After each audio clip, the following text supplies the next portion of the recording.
Salmo de número 126. Nós queremos meditar nessa noite a respeito de uma igreja alegre e confiante. A alegria da igreja e a confiança da igreja no nosso Senhor. Nós estamos adentrando um novo ano. E que alegria, queridos, nós ter encerrado um ano e iniciar um novo ano com o povo de Deus, na presença de Deus, com o povo de Deus, e vendo que muitos irmãos estão bem, estão saudáveis, uns até aproveitando bastante, né? Viajando, tirando suas férias, estão nas casas dos seus pais, familiares. Uns pegaram 30 dias de viagem, não sei como é que consegue viajar 30 dias direto, né? Mas isso é uma bênção, isso é uma bênção. O ano que passou, tivemos muitos desafios, certamente. Se eu pediria aqui, perguntasse, eu tenho certeza que muitos de vocês relatariam desafios, talvez tremendos. Alguns talvez a igreja sabe porque nós oramos, mas muitos só você e Deus sabe o que você passou, né? E isso faz parte da vida, faz parte da caminhada cristã, passarmos por isso. Mas em tudo lembre, Deus é com você. Deus foi com você, Deus foi comigo. E nós atravessamos mais um ano. E estamos aqui, na presença de Deus, para adentrar mais um ano.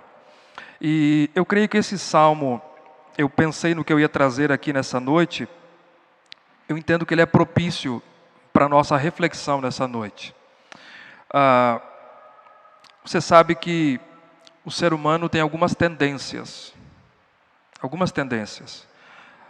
muitas boas, bastante tendência ruim, algumas ruins como nós temos, mas a memória curta é uma delas. Nós geralmente esperamos esse momento, ou na virada do 31 para o dia 1º, muitos fazem reflexão, às vezes em família, às vezes no seu particular, para verificar, dar uma passada no ano, o que aprendeu, o que aconteceu, o que poderia ter feito, o que poderia ter não feito.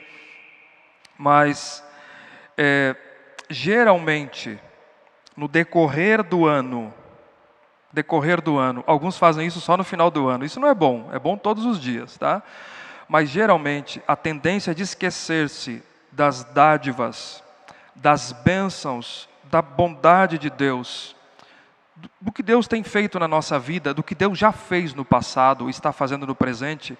Essa tendência, muitos têm. Nós temos uma tendência, e talvez muitos de vocês vão concordar comigo, de canalizar naquelas situações que deram errado aos nossos olhos. Passamos por situações difíceis, complicadas, de diversas áreas, e talvez um ano Deus abençoou vocês de diversas maneiras, mas nós temos uma tendência de canalizar naquilo que deu errado, e nós ficamos... E aquilo toma conta da nossa mente e às vezes tem um peso muito maior do que as dádivas que recebemos, a começar pela salvação em Cristo Jesus. Já passou por isso talvez. 11 meses, 10 meses, 8 meses, Deus seja louvado. Aí acontece uma coisa que você não gostou, aquilo parece que tomou conta da sua alma e já esqueceu todo o passado. A bondade, a misericórdia de Deus, Deus nunca lhe abandonou. Então, essa é uma tendência. Isso é um problema. Por que é um problema? Além da ingratidão, porque isso revela a ingratidão do que Deus já fez por nós, além da ingratidão, você tem cristãos, que é uma contradição em termos, que não são alegres, não são satisfeitos, perdem o contentamento em Deus, no Senhor, mesmo sendo alvos da graça letiva de Deus, da graça salvadora de Deus. E tem um outro problema, a nossa visão quanto ao futuro, ela fica comprometida. Por quê? Porque se você não olha corretamente para o passado, provavelmente você não olhará corretamente para frente, para o futuro. Provavelmente. Este salmo aqui que nós vamos ler, ele fala da alegria do povo da aliança. Este salmo nos ensina a ser alegres por tudo que Deus já fez na nossa vida. E ele nos diz como fazer isso. Uma das respostas do salmista é olhando para trás. Como é que eu me torno alegre? Como é que eu sou alegre no meu dia a dia? Olhando para aquilo que Deus já fez por mim. E também, ele nos ensina a orar a Deus, e com confiança, ele traz uma forte confiança, esse salmo, olhar para o futuro, para o Deus que já fez muito por nós no passado, o Deus que continuará agindo por nós no futuro. Esse é o contexto, é o ponto desse salmo aqui. A minha expectativa é que na entrada desse novo ano, Deus lhe abençoe com a sua palavra. Deus nos abençoe nessa noite e você vá para casa com o coração alegre no Senhor e confiante de que o Deus que agiu na sua vida, Ele continuará agindo na sua vida nesse ano vindouro. Vamos ler o salmo, então.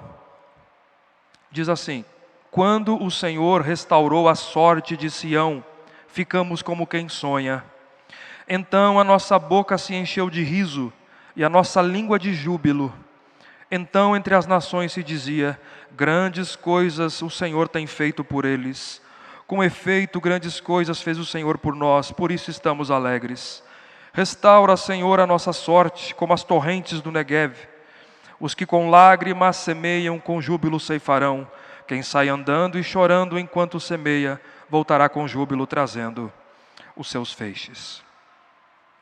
O Salmo 126, ele é o 7º salmo de uma coletânea de 15 salmos, chamados Salmos de Romagem.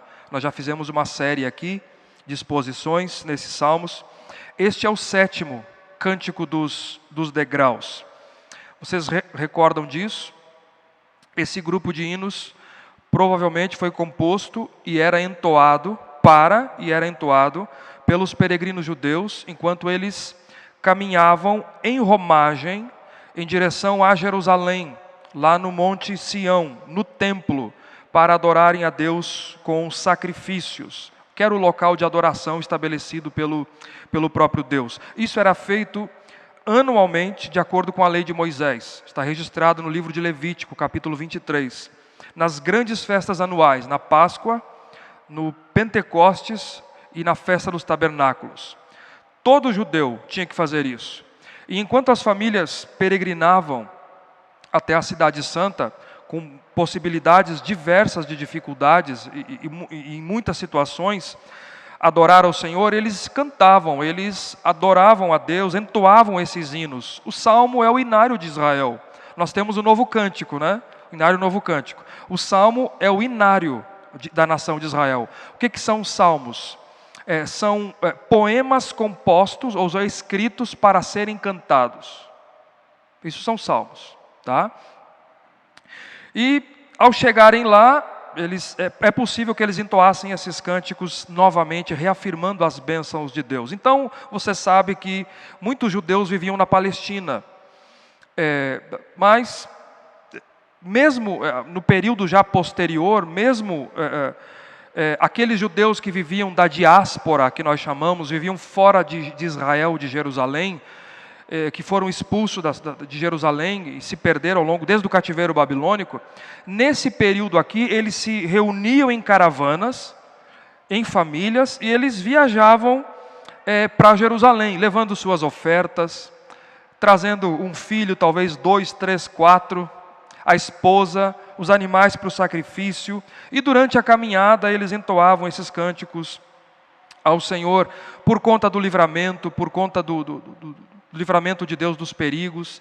Esses salmos, eles também retratam não só livramento, mas experiências do povo de Deus, históricas do povo e daquilo que Deus havia feito na vida do povo. Os irmãos iam cantando de todo o coração ao Senhor. Com o tempo, eles passaram a ser incorporados nessa coletânea de salmos e começaram a ser cantados nessas peregrinações. Se você observar, nós não sabemos quem é o autor. Se você vê na sua Bíblia, a gente não sabe quem é o autor. Mas uma coisa nós sabemos, o verso 1 define quando é que ele foi composto. Quando o Senhor restaurou a sorte de Sião. Então esse salmo aqui, ele foi composto na época da restauração de Deus após o exílio babilônico. Foi aqui que foi composto este salmo. O que aconteceu? Para você entender a alegria do povo aqui, você tem que entender o contexto. Deus havia libertado Israel do Egito, conduzido Israel até o Monte Sinai, através de Moisés. E Deus deu a lei ao povo no Monte Sinai. Deus deu o culto, Deus fez promessas e construíram um tabernáculo. Termina um dos livros do Pentateuco, o tabernáculo construído. Deus dá diversas leis ao povo e Moisés conduz o povo até as margens, a fronteira da terra de Canaã, nas planícies de Moabe, de frente a Jericó. Só que Moisés não entra na terra. Josué, então, assume a liderança do povo e entra na terra e está pronto para tomar posse da terra. É o livro da possessão, o livro de Josué. O povo Israel toma conta de toda aquela região de Canaã, é a força dominante daquela região, porque Deus havia prometido aos patriarcas, a Abraão, a Isaque e a Jacó, e cumpriu em Moisés e em Josué. É o livro do cumprimento da promessa. Mas após a morte de Josué, o povo não havia rei em Israel, diz o texto bíblico, e cada um fazia o que achava bem aos seus próprios olhos. O povo constantemente o povo fez algo que não deveria. Algumas nações, Israel era a força dominante daquela região, mas deixou algumas nações ali na terra, alguns pequenos povos, que as tribos, depois que fossem recebessem as suas porções, a sua terra, cada um na sua terra, eles deveriam, cada tribo, expulsar aqueles povos cananeus da sua terra. Israel não cumpriu isso no período dos juízes, é o livro do fracasso. Israel não cumpriu isso. Imoralidade, idolatria, e Deus trouxe juízo ao seu povo pelas próprias nações pagãs que o povo de Deus deveria erradicar da terra. Deus trouxe juízo. O povo continuou a desobedecer a Deus. 400 anos depois, com Davi, Israel conquista a paz, o que não havia até então. E Davi reina 40 anos, entrega a Salomão um reino conquistado em paz. O que Salomão faz, o seu filho, no período do Reino Unido, é expandir as fronteiras, o comércio, relações exteriores. Israel foi levado ao potencial máximo como nação. Mas após a morte de Salomão, o reino se dividiu. O reino se dividiu. Nós temos a história do fracasso dos reis de Israel. O fracasso dos reis de Israel. Mesmo sendo o período da monarquia, é o período do profetismo em Israel. Mesmo Deus levantando profetas, trazendo o povo com a palavra de Deus de volta à palavra, usando a palavra para trazer o povo de volta à palavra, o povo continuou em rebelião, o povo continuou em apostasia, desobedecia a Deus, às leis de Deus, o povo desagradou a Deus constantemente, mesmo com reis e profetas, reis que Deus levantou para fazer reformas religiosas em Israel, no meio do seu povo, e Deus continuava advertindo o povo: se vocês não obedecer os termos da aliança, vocês serão disciplinados, vocês serão tirados daí, através de um povo pagão, de um povo que não é meu povo, eles seriam arrancados da terra e eles perderiam tudo. Eles perderiam tudo, seriam levados cativos para uma terra estranha, onde permaneceriam 70 anos lá. Israel estava dividido em 2 reinos nessa época. O reino do norte, em Israel, ou Israel chamado Reino do Norte, com 10 tribos, com a capital em Samaria, e o reino do sul, em Judá, o reino de Judá com a capital em Jerusalém. Deus cumpriu a sua palavra. Em 722 a.C., Deus levanta a Assíria como potência mundial do século VIII no Antigo Oriente. Eles vencem o Reino do Norte e deportam, nunca mais se ouve falar, eles foram dispersos, todo o povo, deportam para suas terras, encerrando a história do Reino do Norte. Você tem uma ideia? Houve 19 reis, todos ruins. 19 reis do Reino do Norte, todos foram ruins. O Reino do Sul aguentou 100 e poucos anos ainda. Em 612, os assírios, com a sua capital Nínive, caem diante da Babilônia, sob o governo de Nabucodonosor. E, apesar de todas as advertências, Judá permaneceu rebelde. E Deus cumpre a sua palavra, que se eles não obedecessem, eles iriam ser levados cativos por um povo estranho. Deus levanta Nabucodonosor e a Babilônia como potência mundial, que leva o povo em 3 levas para a Babilônia. A primeira em 605 a.C., que só os nobres, essa era a estratégia da Babilônia, da época dos caldeus, levava os nobres. Aqui é que o profeta Daniel vai junto, nessa primeira leva. Depois, em 597 a.C., mais de 11 mil judeus são deportados. Quando então, terceira leva, 586 a.C., o pior acontece. Jeremias chegou a ser lançado na prisão, por ser um profeta que trazia o povo, pregava a palavra de Deus ao povo. Jeremias escreveu Lamentações, nesse período da queda de Jerusalém. Foi aqui que ele escreveu Lamentações de Jeremias. Foi considerado um traidor da pátria. O rei Zedequias teve seus olhos vazados, foi levado para a Babilônia, juntamente com grande parte da população. 19 reis no Reino do Sul, uma rainha. 19 reis e uma rainha. 3 reis muito bons. 5, mais ou menos. E 12 ruins. 12 reis ruins. Jerusalém foi destruída, o templo foi queimado, os muros derribados exatamente como Deus havia dito. Eles ficaram 70 anos na Babilônia, sem templo, sem culto. Aqui nasceu a sinagoga, distante da terra em que habitavam e que Deus estava entre eles. Veja aí Jeremias 29, 10. Se você puder ler aí, rapidamente, eu vou ler aqui, você pode acompanhar.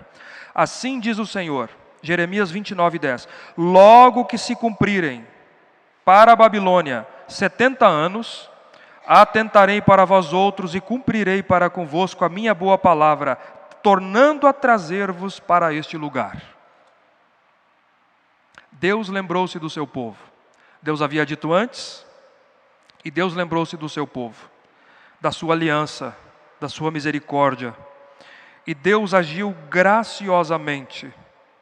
Deus levantou Ciro em 539, o grande rei persa, que conquista os caldeus em 539, e ele assina um decreto permitindo que os judeus retornem do cativeiro a Jerusalém em 538, para que eles voltassem à terra, reconstruíssem o templo, a cidade, suas casas, suas vidas novamente. 50 mil judeus retornam com Zorobabel em 538. Começaram o período de reconstrução da cidade, do templo, lançam os alicerces do templo, reconstroem o altar das suas casas com grande alegria, com grande júbilo.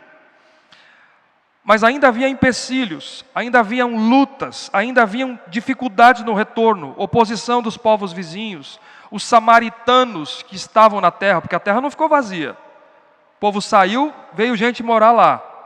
E a estratégia militar das nações da época era cruzar raças, povos, porque você destrói uma nação quando você, no pensamento da época, dos assírios, você cruzava. Ali surgiu o restante de que ficou da terra dos judeus com pessoas de outras nações, que surgiram os samaritanos, que era uma raça mestiça, híbrida, nesse sentido. Deus levanta Ageu, Zacarias, Esdras, mas o coração do povo nunca deixou de ser corrupto. Deus levanta Esdras com a segunda leva em 458, com mais de 17 mil judeus, para uma reforma espiritual, mas no início era muita dificuldade nesse processo de retorno e de estabelecimento na terra de Judá. Muito dificultoso. Muito dificultoso. Problemas externos, problemas internos, e esse é o contexto do Salmo, esse é o clima do Salmo, onde ele foi escrito. a alegria do retorno, da redenção, da restauração, mas a dificuldade na terra, no presente. O que vai acontecer? Nós estamos aqui pagando impostos a um rei pagão, debaixo da opressão, debaixo da dificuldade, da oposição dos povos. O que vai acontecer? Esse é o clima.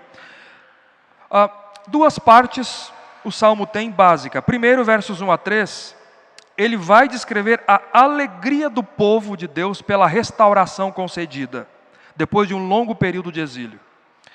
E os versos 4 e 6 descrevem então a confiança do salmista naquilo que Deus iria realizar. Ele contempla a situação presente do povo e ele ora com confiança para o que Deus vai fazer no futuro. Então preste atenção, o salmista ele olha para o passado e ele se alegra. É uma alegria incontida. E aí com confiança ele olha para o futuro, naquilo que Deus haveria de realizar na vida deles. O objetivo aqui é esse, queridos. Esse salmo é curto, mas o objetivo é esse. Sempre, sempre seja grato, seja grata. Sejamos gratos e alegres por tudo que Deus já fez em nossas vidas por meio de Cristo. E oremos a Deus, olhando para frente, com confiança de que Deus continuará agindo na nossa vida, em favor do seu povo, em favor da sua igreja. Tá certo? Vamos em primeiro lugar então, alegria pela restauração, versos 1 a 3. Vejam aí, quando o Senhor restaurou a sorte de Sião, ficamos como quem sonha.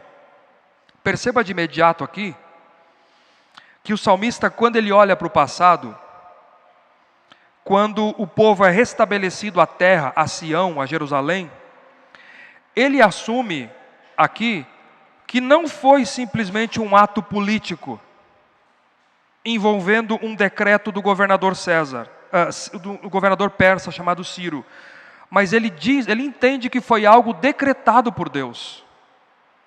Quando o Senhor restaurou a sorte de Sião, e ele define o nome pactual de Deus aqui, é Yahvé mesmo. Quando Yahvé restaurou, ele assume que foi Deus. Você quer que eu leia com você um texto aqui? Isaías 45. Veja aí, como o salmista compreende esse fato. Isaías 45.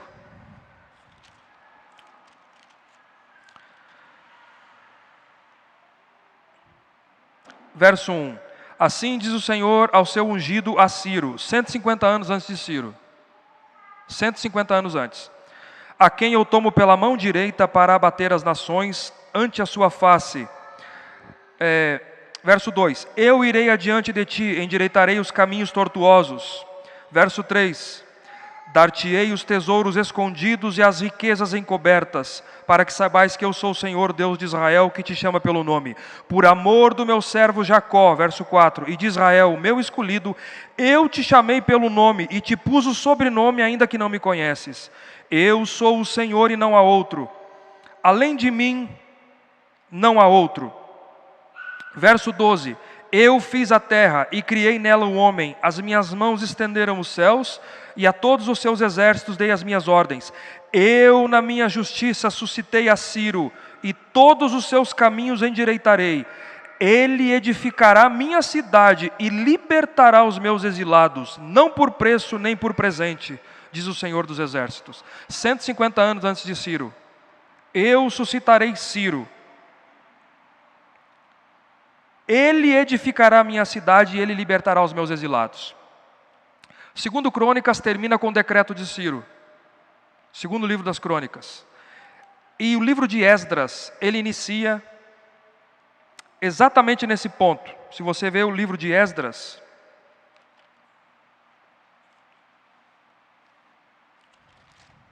capítulo 1. Esdras 1.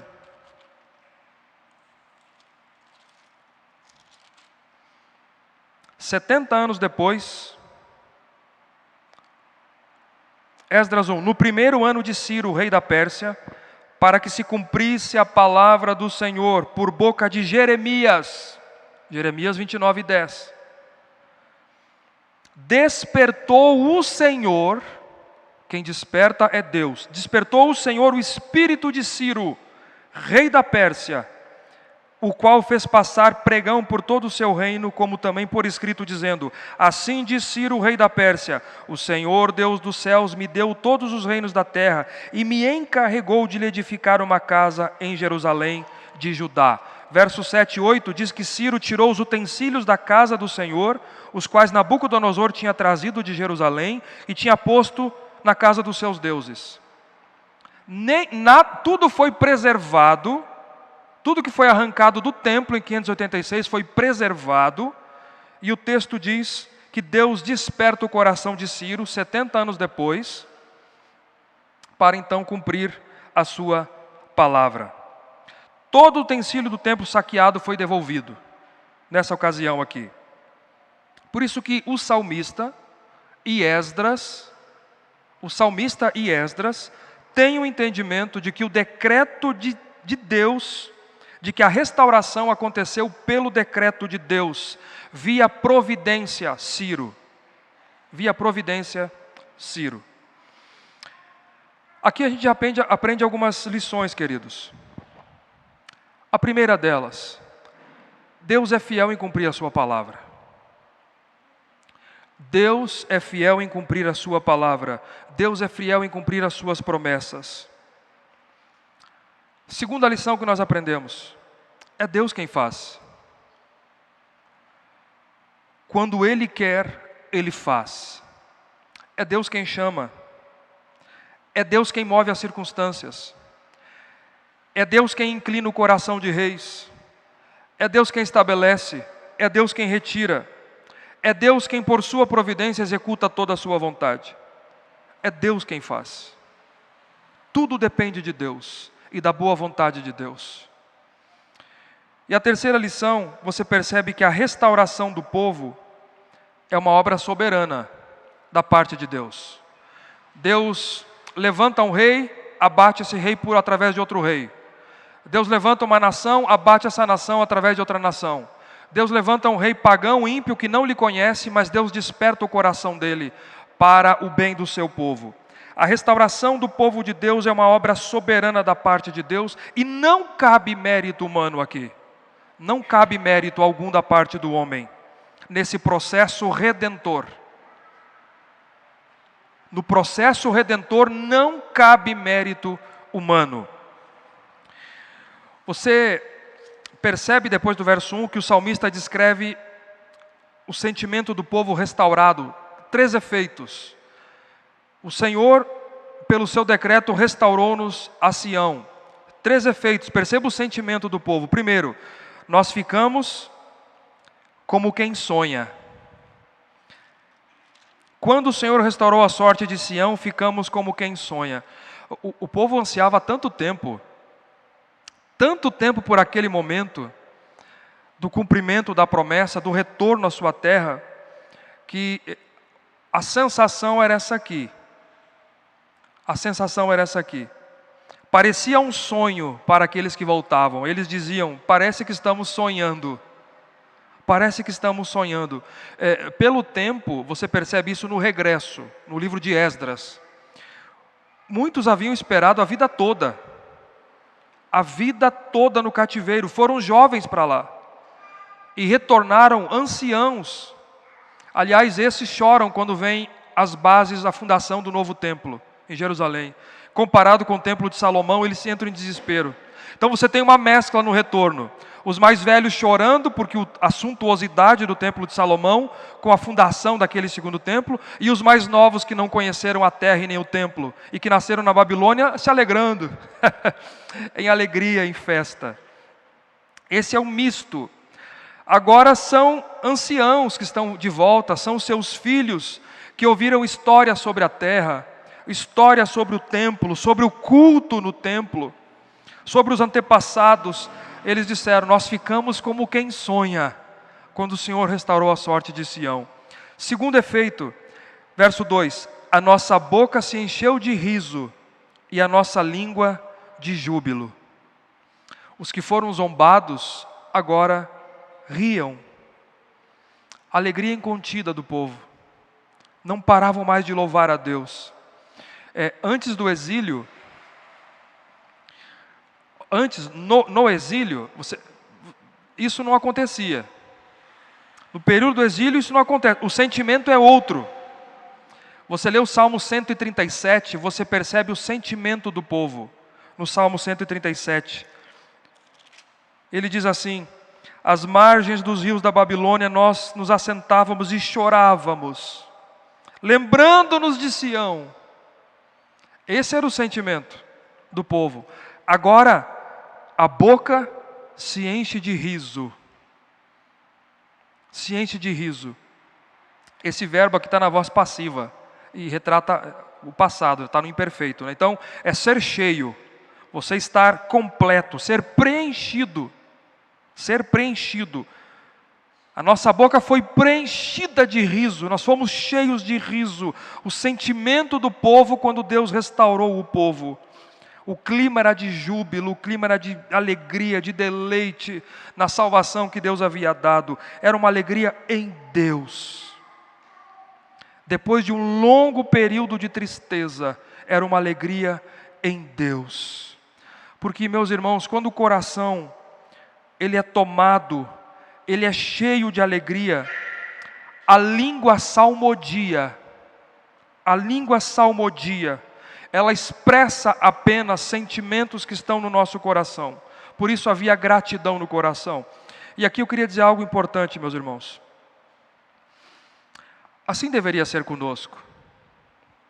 Assim deveria ser conosco. Quando nós olhamos para trás, por tudo que Deus fez por nós em Cristo Jesus, pela obra que Deus fez na nossa vida, o júbilo, o contentamento, a alegria da salvação deveria ser algo natural em nós. Quando o cristão ele contempla os atos de Deus na história, visando salvar o seu povo do qual nós fazemos parte, quando o cristão entende que ele foi alvo de uma graça eletiva de Deus, que sangue não foi derramado em vão, este fato por si só deveria ser suficiente pelo resto da nossa vida para encher a minha boca e a sua boca de riso, e a sua alma, a sua língua, todo o seu ser expressasse isso com alegria no Senhor. Eu aprendi isso muito cedo. O primeiro pastor meu, ele dizia: olhe para o seu passado corretamente. Olhe correto para o seu passado, senão a sua visão quanto ao futuro ela vai ficar meio embaçada. Ela não vai ser correta, está comprometida. Olhe com a perspectiva correta, com gratidão, com júbilo. Se você creu em Deus, se você creu em Cristo, é porque a graça lhe alcançou. Terceiro sentimento, o efeito da restauração. Ficamos como quem sonha, nossa boca se encheu de riso, nossa língua de júbilo. Terceiro, testemunho público. Veja aí a parte B do verso 2. Então entre as nações se dizia: grandes coisas o Senhor tem feito por eles. A notícia se espalhou. Os vizinhos de Israel, outras nações que foram subjugadas também pela Babilônia, e depois pelos persas automaticamente, foram obrigados a dizer: grandes coisas fez o Senhor por eles. Grandes coisas fez o Senhor. Provavelmente coisas que os nossos deuses não fizeram por nós. Os deuses falsos aos quais nós cremos não fizeram por nós. As nações haviam recebido a notícia e talvez muitas haviam contemplado a calamidade de Israel, a invasão, a destruição de Jerusalém. Muitos se alegraram com isso, porque Israel havia entrado na terra com Josué e tomado posse de toda aquela região. Nações morreram a fio da espada. Talvez muitos se alegraram, mas agora não poderiam evitar admirar a libertação do Deus de Israel pelo próprio Deus. Entre as nações se dizia: grandes coisas fez o Senhor por estes, e o povo do pacto alegremente concorda. De fato, grandes coisas fez o Senhor por nós, por isso estamos alegres. Observe que as nações eram espectadoras ou espectadores testificando. As nações não tomam parte no assunto, nem porção no assunto, mas apenas o povo de Deus. Deus fez grandes coisas por estes, é o que está lá no texto original. E o povo de Deus diz verdade, Deus fez grandes coisas por nós, por isso nós estamos alegres. A graça nos alcançou, nos libertou, nos livrou da escravidão, da punição eterna. Colossenses 1,13, Paulo diz: e Ele nos libertou do império das trevas e nos transportou para o reino do Filho do seu amor, no qual temos a redenção, a remissão de pecados. Colossenses 1,13, Ele nos liberta do império das trevas, nos transporta para o reino do Filho do seu amor, e no Filho do seu amor nós temos a redenção, o perdão de pecados. Eu queria que você pensasse honestamente aqui. O quanto essa salvação significa para você? O quanto a salvação em Cristo Jesus significa para você? Que peso ela tem para você? Você consegue reconhecer profundamente a graça de Deus por você e se alegrar com isso? Somente com isso. Assim, se você, vamos fazer um impossível aqui, esvaziasse a sua mente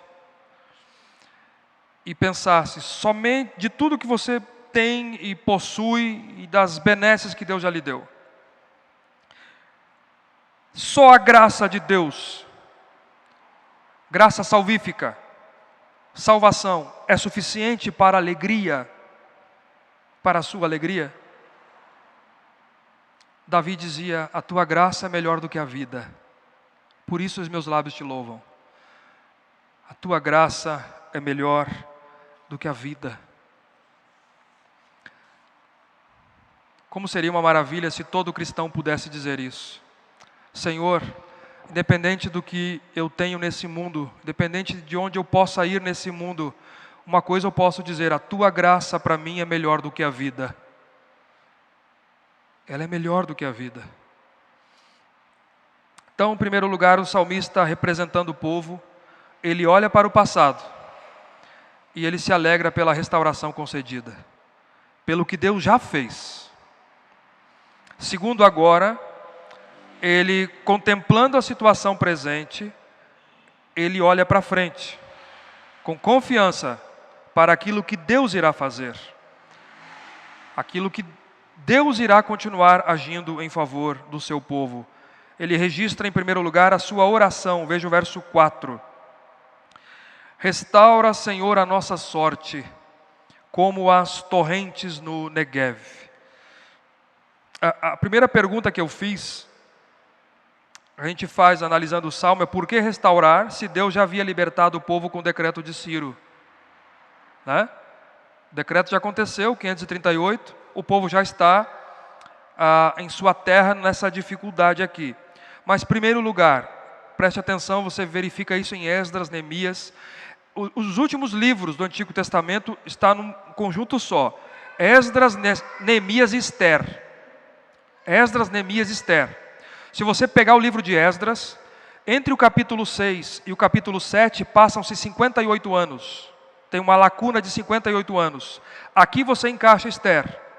É nesse período, entre o capítulo 6 e 7 de Esdras, que é a história que acontece onde? Em Suzã, capital da Pérsia. Tá certo? Os que retornaram com o decreto de Ciro era uma porcentagem grande, mas era uma porcentagem do que havia sido exilado. Mas nem todos deixaram a Babilônia. Muitos construíram suas casas, deram sequência às suas vidas. Outros regressaram depois, no período de Dario Artaxerxes. Então aqui talvez o salmista esteja orando a Deus e dizendo para que Deus concluísse o retorno, que Ele concluísse o retorno do seu povo à terra. Talvez também eles pediam a Deus para que abençoasse suas vidas na terra, seu trabalho no retorno, a ajuda, a providência de Deus, a mão de Deus era essencial. Sem Deus não há chuva, sem Deus não há plantação, não há colheita, sem Deus não haveria templo, ou seja, tudo seria em vão, que é o que Salomão vai dizer no 127, veja aí o próximo salmo. Se o Senhor não edificar a casa, em vão trabalham os que edificam. Se o Senhor não guardar a cidade, em vão vigia o sentinela. É inútil você irá levantar de madrugada e repousar tarde. Se o Senhor não for conosco. A libertação havia sido dada, mas eles necessitavam de Deus. Ou toda oposição na terra, daqueles que já estavam ali na terra. Talvez isso, eles estivessem nesse momento de dificuldade, de reconstrução, e eles pediam: Senhor, restaura-nos. Restaura-nos, Senhor, a nossa sorte. Como, de que maneira? Veja a analogia, como as torrentes do Negev. Negev, você dá uma olhada no mapa, na geografia em Israel, ele fica ao extremo sul da terra prometida. Literalmente significa terra seca. Terra seca. Quantidade de chuva ínfima. Ínfima. Insuficiente para cultivo, imprópria para habitação. Isso é Negev. Mas o que acontecia em períodos ocasionais? Vinham as chuvas, as águas vinham, os leitos secos dos rios se enchiam, e então se tornava próprio para semeadura, para a vida. O que o salmista está dizendo é: Senhor, restaura-nos, nos abençoe, assim como enche os leitos dos ribeiros no deserto, na terra seca. Assim como o Senhor faz. Da mesma maneira, quando as águas abençoam, quando tu enche os leitos dos rios naquela região seca, produzindo colheita, produzindo vida, produzindo cultivo, conclua a restauração do teu povo. Conclua, Senhor. Então, verso 4, primeiro, oração. Versos 5 e 6, ilustração. É uma expressão de confiança no Deus da aliança aqui. Que ele usa no verso 4, novamente, Senhor, o Yahvé. Veja o que ele diz no verso 5 e 6. Os que com lágrimas semeiam, com júbilo ceifarão. Quem sai andando e chorando enquanto semeia, voltará com júbilo trazendo os seus feixes. A analogia aqui, ela é muito bonita.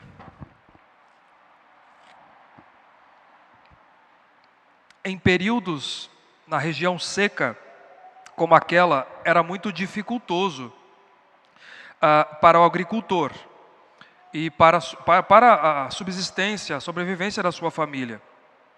Mas o agricultor não pode deixar de trabalhar, ele não pode deixar de semear. Então, mesmo sendo tudo seco, ele semeava, ele saía semeando, e ele tinha que confiar em Deus. Ele tinha que confiar que a semente na terra ia brotar, ia frutificar. Ele tinha que lançar a semente. E quando ele fazia isso, ele fazia em lágrimas. Ele fazia chorando. Chorando. Porque ele dependia da chuva. Ele tinha que confiar. Deus haverá de multiplicar os grãos. Haverá chuva, de modo a ter suficiente para os pães da minha família. E de modo a ter suficiente para semeadura, para da lavoura. Então o salmista, confiando na misericórdia de Deus, confiando nos cuidados de Deus para com o seu povo, ele diz: os que com lágrimas semeiam, com júbilo ceifarão. Quem sai andando e chorando enquanto semeia, voltará com júbilo trazendo os seus feixes.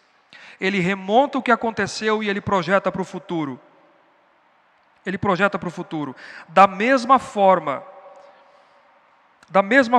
o povo foi em lágrimas para a Babilônia, em exílio, mas o Senhor veio e resgatou o seu povo, e ao retornar a Judá, o povo estava colhendo com alegria os seus feixes. Da mesma maneira, quando ele olha para o futuro, Com confiança no Deus pactual, Ele diz isso: nós estamos na terra agora, estamos em semeadura, estamos em oposição, não são todos que retornaram, estamos em lágrimas enquanto semeamos, mas o Senhor está conosco. O Deus de Jacó está conosco. Nos alegramos e confiamos no que Ele fará. Por causa do Senhor, nós voltaremos com júbilo trazendo os nossos feixes. Essa é a analogia dele. Nós colheremos uma safra maravilhosa. Ou seja, assim como Deus já fez, Ele fará. Ele agirá em nosso favor. Porque, lembram que eu disse para vocês, várias vezes, a base, o pano de fundo dos salmos, particularmente de romagem, é a teologia da aliança. Porque Ele tem uma aliança conosco. Ele tem uma aliança conosco. Às vezes choro e regozijo andam juntos. Aprenda isso. Às vezes choro e regozijo andam juntos. Este salmo nos ensina, queridos, da alegria do povo de Deus em Deus. De que maneira? Primeiro, olhando para trás, para o passado, e lembrando tudo que Deus já fez em Cristo Jesus por nós. Segundo, olhando para frente, para o futuro, com confiança, orando a Deus de que Ele continuará agindo em favor do seu povo, da sua igreja. Eu queria encerrar com algumas aplicações aqui, depois dessa conclusão.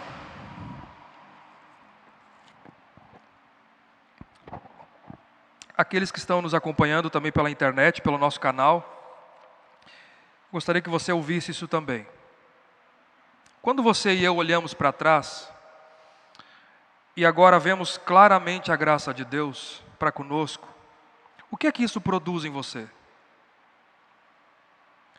O que é que produz na sua vida?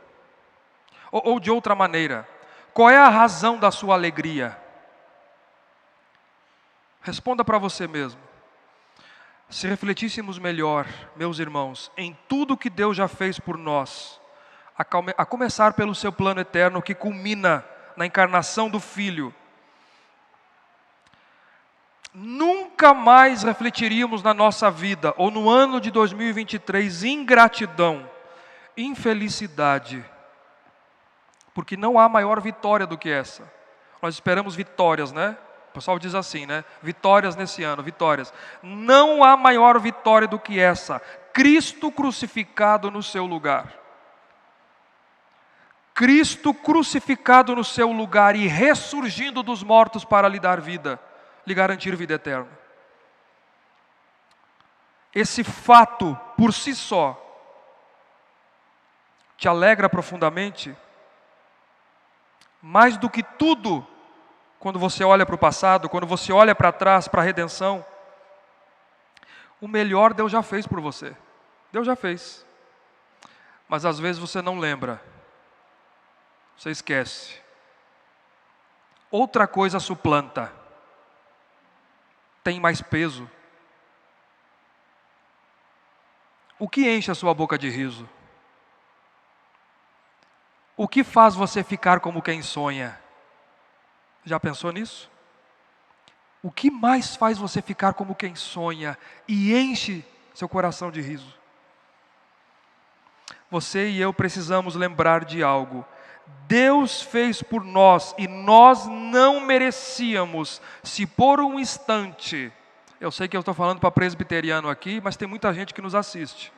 Se por um instante você pensou que fosse digno de algo, ou digna de algo, ou que Deus lhe precisa honrar, que Deus precisa honrar você por algo que você fez, ou que você tem alguma participação ativa na redenção, você está profundamente enganado, profundamente enganada.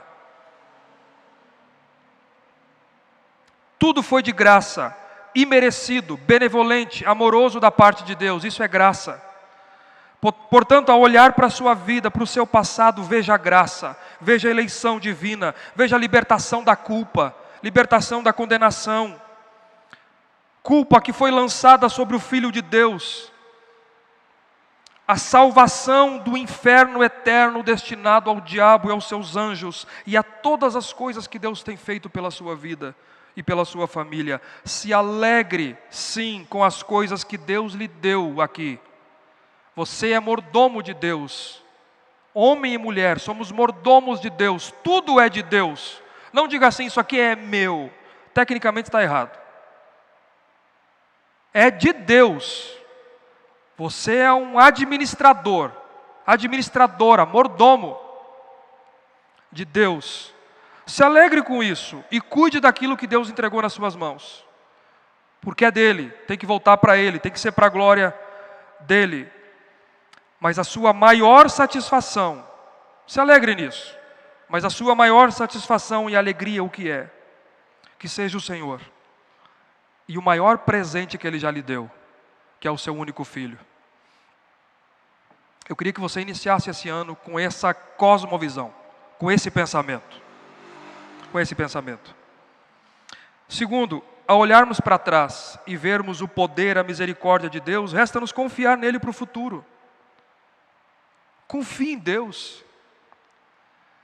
Descanse em Deus. Aqui nós não fazemos promessas vazias. Se você fizer isso, Deus vai lhe dar um ano que vai acontecer tudo isso de bom, você vai ter isso e aquilo negativo.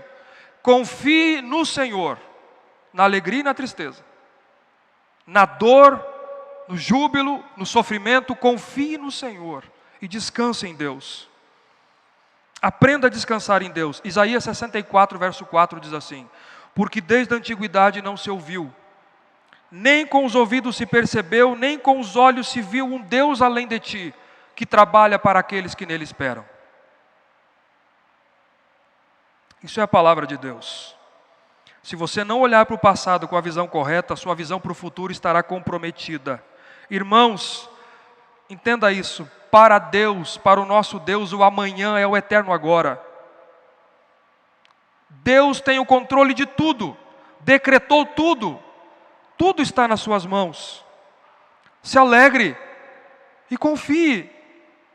Descanse, apesar do que possa vir, do dia 2 em diante, não importa. Deus é comigo.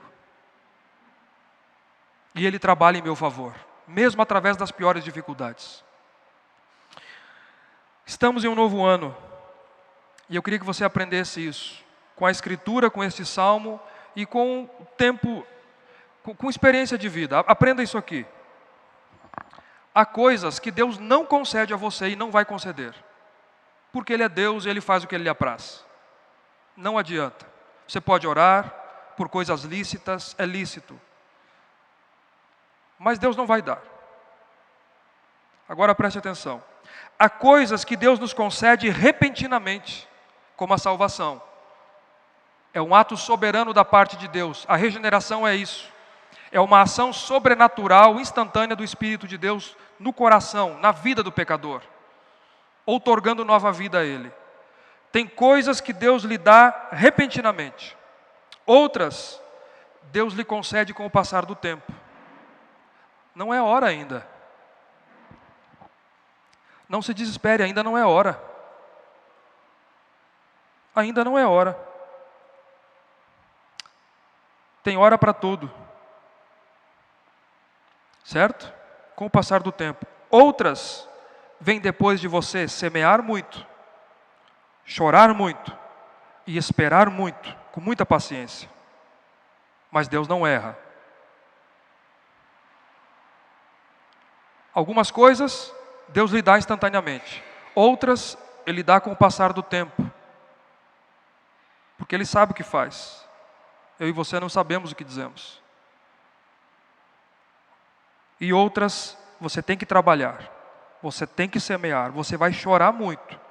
E tenha paciência. Por isso, em todo tempo, seja alegre. Tenha alegria no Senhor. Trabalhe, confie, seja fiel. Seja fiel a Deus. E para encerrar, um dia, a restauração final será completa. Ela será completa. Aguardamos o último dia, o último estágio da história da redenção, a consumação. Já houve criação, já houve a queda, estamos na redenção, aguardamos a consumação, a restauração final de todas as coisas, quando tudo isso irá passar aqui nesse mundo.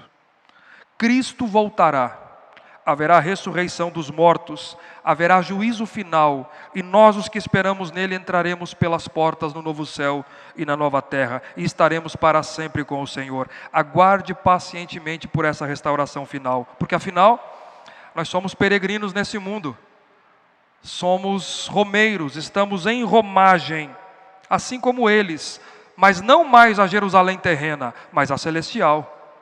Estamos a caminho da Jerusalém celestial, onde nós aguardamos o nosso Senhor e Salvador, Jesus Cristo. Que Deus abençoe a sua vida, que Deus abençoe a sua família, que a mão poderosa de Deus esteja sobre a sua casa nesse novo ano.